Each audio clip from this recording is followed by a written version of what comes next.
Bismillahirrahmanirrahim. Assalamualaikum warahmatullahi wabarakatuh.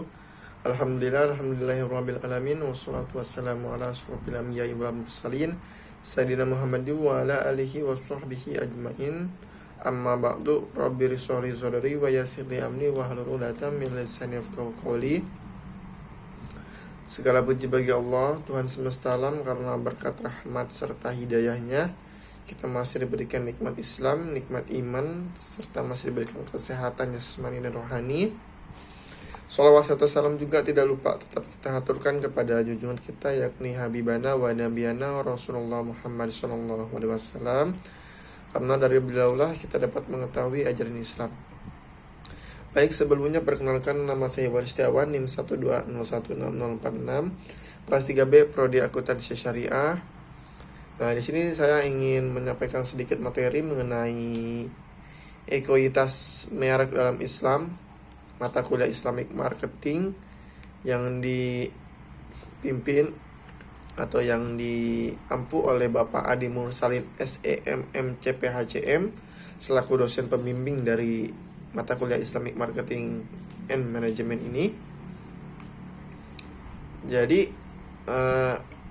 jika kita berbicara tentang ekuitas merek dalam Islam, jadi kita ini harus mengetahui apa itu merek. Nah, jadi apa sih yang kita ketahui tentang merek? Merek itu apa sih gitu kan?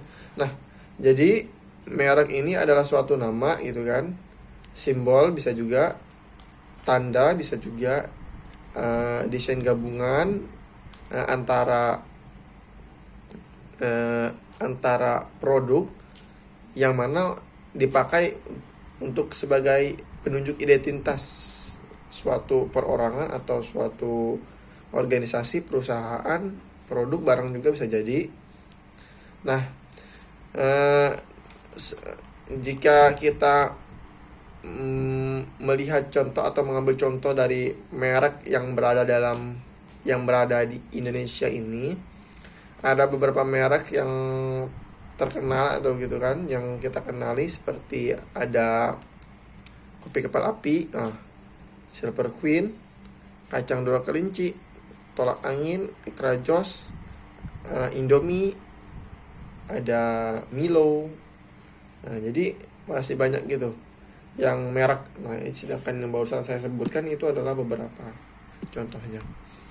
Nah, selain tadi kita sudah mengetahui apa ini dimaksud dengan merek kan gitu kan, merek itu apa gitu kan. Nah, rupanya merek ini memiliki fungsi bagi perusahaan. Jadi merek ini memiliki fungsi untuk perusahaan itu yang pertama sebagai alat promosi perusahaan, yang mana bahwa merek ini dijadikan alat promosi bagi produsen barang atau jasa untuk memperkenalkan produk dengan merek yang telah didaftarkan. Nah, jadi kalau tanpa merek nih, kita sebagai perusahaan tidak bisa memperkenalkan produk kita, tidak bisa memperiklankan, tidak bisa memperkenalkan gitu kan produk kita. Nah, kemudian juga fungsi merek ini sebagai pelindung terhadap produk dan jasa. Jadi yang mana bahwa merek kita ini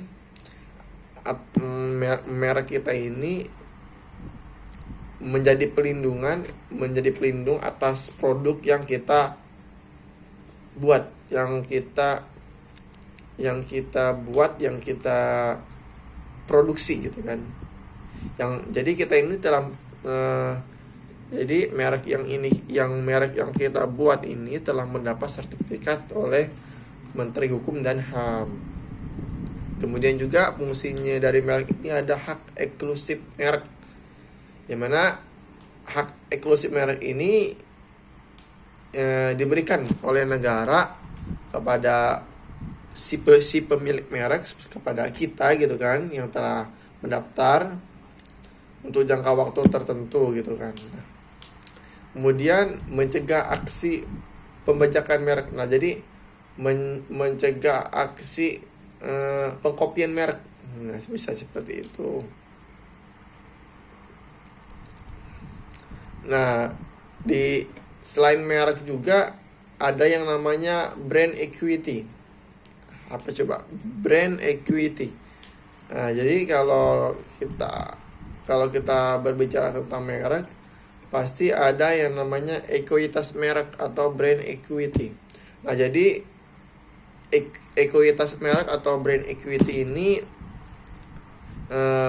kumpulan aset dan juga keterpercayaan merek yang berhubungan dengan suatu brand tertentu.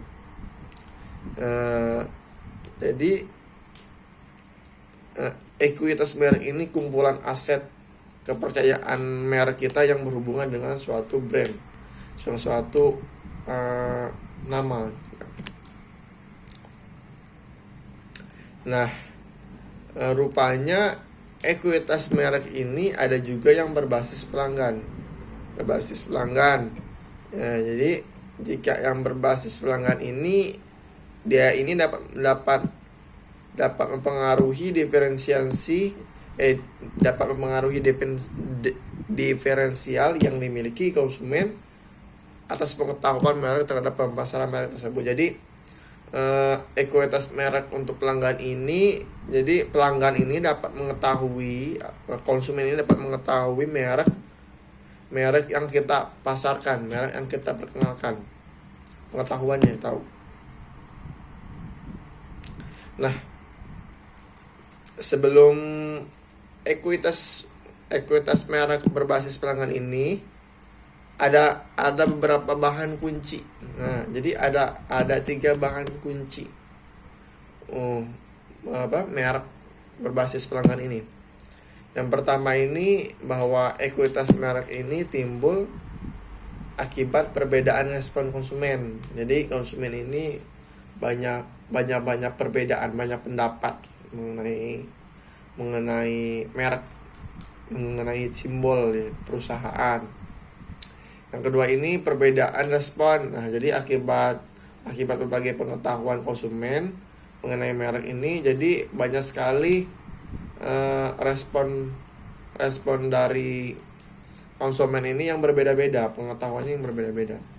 Yang ketiga, diferensial dari konsumen yang membentuk sehingga mencerminkan persepsi atau pandangan dan perilaku yang berhubungan dengan semua aspek pemasaran, dari yang berhubungan dengan semua pemasaran. Nah, juga terdapat manfaat kunci dari ekuitas merek ini. Jadi ada 3 bahan kunci, rupanya ada manfaatnya juga dari ekuitas merek ini. Yang pertama, bahwasannya memperbaiki persepsi kinerja produk.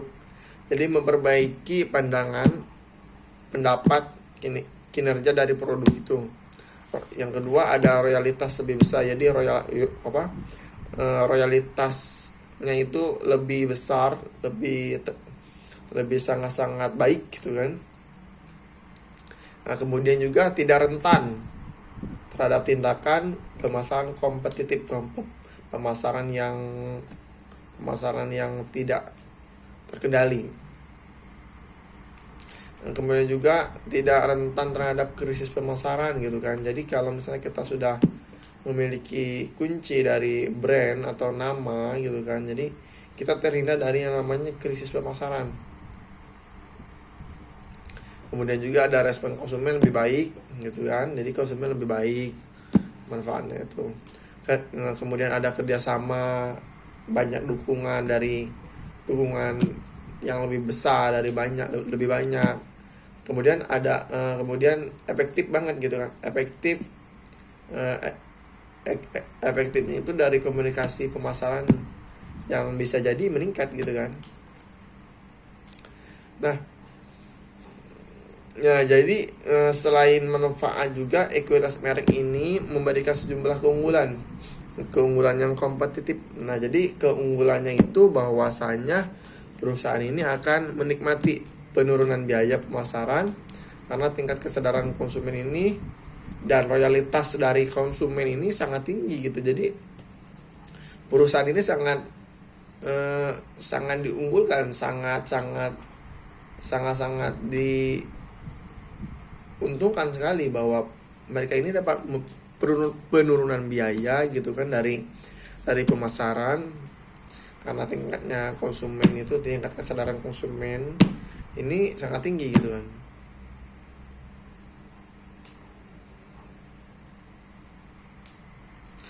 Kemudian juga perusahaan ini dapat mematok gitu kan, dapat mematok harga yang lebih tinggi gitu kan dibanding para pesaing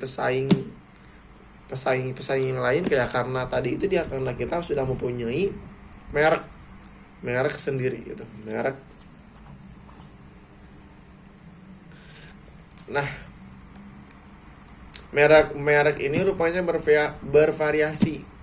Jadi dalam hal kekuatan dan nilainya juga yang dimiliki pasar ini, bahwa merek ini sangat-sangat bervariasi. Jadi merek karena merek ini dapat bervariasi, jadi rupanya merek ini ada merek yang tidak dikenali oleh sebagian pembeli di pasar. Kemudian merek yang pembelinya memiliki tingkat kesadaran merek. Ada juga merek yang memiliki tingkat penerimaan merek yang tinggi. Jadi banyak sekali gitu kan merek. Ada juga merek yang memiliki kesetiaan merek yang tinggi gitu kan. Gimana sih caranya membangun ekuitas merek gitu kan? Jadi menurut saya itu bahwa gimana caranya supaya membangun ekuitas merek ini. Yang pertama kita harus memilih. Jadi kita tindakan awal ini pilih identitas merek yang membentuk nama, bisa juga logo, bisa juga slogan, iklan. Jadi kita awalnya itu harus memilih identitas merek kita. Kita ini ingin membuat merek itu menggunakan nama, logo, slogan kah, atau lambang, bisa juga. Yang kedua ini langkahnya itu jadi produk dan jasa yang kita produksi itu harus mendukung dari kegiatan pemasaran dan program pemasaran yang kita buat gitu kan. Nah, kita juga harus banyak asosiasi gitu kan. Bisa dilakukan tidak langsung maupun langsung, yang dapat menghubungkan antara tempat, barang atau orang gitu kan. Nah, bagaimana sih gitu kan? Apakah dalam kajian Islam ini ada gitu ekuitas merek atau brand equity ini? Nah, rupanya ada gitu, bahwasannya identitas terhadap produk atau jasa perusahaan ini sebenarnya pada masa Rasulullah SAW juga sudah ada kajiannya mengenai ekuitas merek atau brand equity ini, yang mana telah dicontohkan pada saat beliau sedang berdagang. Beliau selalu memperhatikan penampilan dengan cara tidak membohongi pelanggan, baik yang menyangkut kualitas maupun kuantitas. Itu kan termasuk ke dalam ekuitas merek gitu kan. Jadi meningkatkan loyalitas. Ada beberapa variabel dari brand equity ini atau ekuitas merek gitu kan. Ada yang namanya brand awareness atau brand kesadaran merek gitu kan. Jadi suatu ukuran ini seberapa banyak pelanggan yang berpotensial mengetahui sebuah merek yang strategi yang lazim dalam pemasaran dan periklanan supaya mempertinggi tingkat kesadaran merek. Ada juga brand loyalty. Nah, jadi kesetiaan merek. Ada brand association. asosiasi merek gitu kan, ada persepsi kualitas gitu, pandangan kualitas kita gitu kan, ada core value adalah hal-hal yang dihargai, yang dijunjung tinggi dari merek gitu kan. Jadi pada dasarnya itu pemberian nama atau merek ini sangat penting karena sudah ada dalam Al-Quran, surah Al-Baqarah ayat 31. A'udzu billahi minasyaitonir rajim. Bismillahirrahmanirrahim. Wa 'allama Adama al-asma'a kullaha summa 'aradahum 'alal malaikati faqala anbi'uni bi asma'i haula'i in kuntum shadiqin. Surahallahul Azim.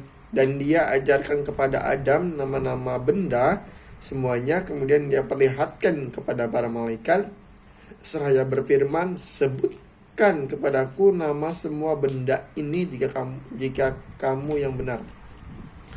Nah, jadi sudah jelas gitu kan bahwa kandungan dari ayat ini bahwa Allah Subhanahu wa taala ini telah menyediakan nama-nama yang baik dalam Al-Quran dan nama-nama lain sebagai warisan Nabi Adam. Pada ayat ini juga telah menunjukkan bahwa dia telah benar-benar menyediakan nama yang baik sebagai pilihan utama.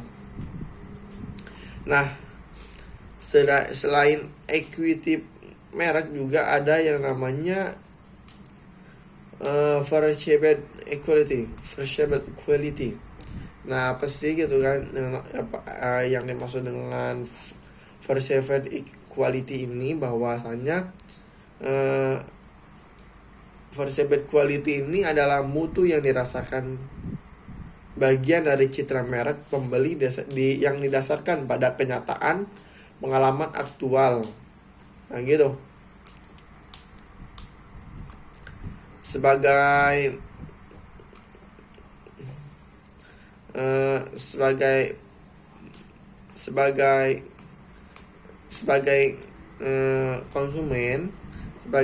konsumen rupanya ada yang namanya keputusan pembelian konsumen gitu kan. Jadi keputusan pembelian konsumen ini adalah suatu proses yang mana konsumen ini melakukan penilaian terhadap salah satu produk kita, mempertimbangkan mana yang baik untuk dibeli. Nah, gitu. Jadi ada beberapa perbedaan gitu kan dari karakteristik pembeli yang meliputi 6O.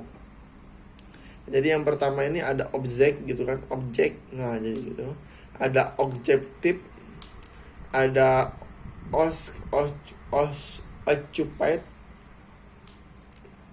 ada occasion, ada operation, organization. Nah, gitu.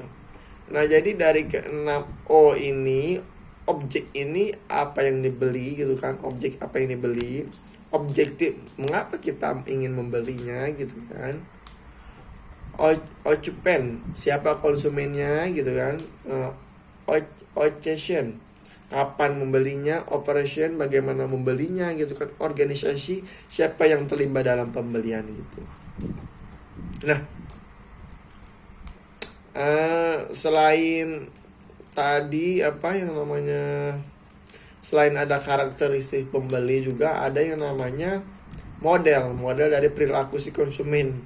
Nah, dapat didefinisikan bahwa model perilaku konsumen ini adalah suatu cara yang sederhana yang menggambarkan aktivitas si konsumen, yang mana model konsumen ini dalam memilih produk kita gitu kan. Ada beberapa tahapan atau proses mengenai keputusan pembeli konsumen. Jadi tahapannya itu pengendalian masalah. Jadi mulai dari pengenalan masalah si konsumen gitu kan, konsumen ini membutuhkan apa gitu kan, mencari informasi si konsumen gitu kan. Kemudian ada penilaian alternatif, penilaian yang lebih baiknya seperti apa gitu kan, keputusan membelinya seperti apa, perilaku setelah membeli.